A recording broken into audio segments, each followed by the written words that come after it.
बयो बयो बयो, I am fed up with this name. माझ्या प्रत्येक हॅपीनेस मधला काटा बनलीये ती बयो. खरं तर बाबाच चुकलं. तो घेऊन आला होता माझ्या आयुष्यात तिला.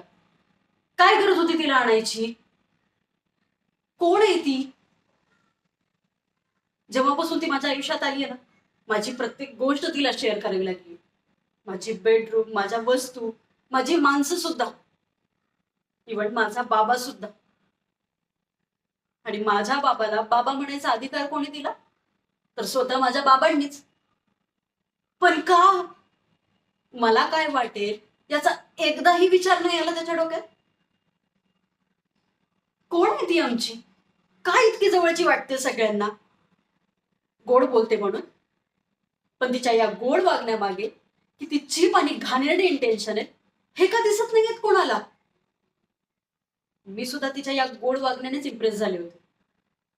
हळूहळू का होईना मी तिला माझी मैत्रीण म्हणून ऍक्सेप्ट केलं, नंतर एक बहीण म्हणून ऍक्सेप्ट केलं. पण तिनं काय केलं? गोड बोलून माझ्याच पाठीत खंजीर खुपसला. माझं विशालवर एक्स्ट्रीम प्रेम आहे हे माहीत असताना सुद्धा तिने त्याला माझ्याकडून हिरावून घेतलं.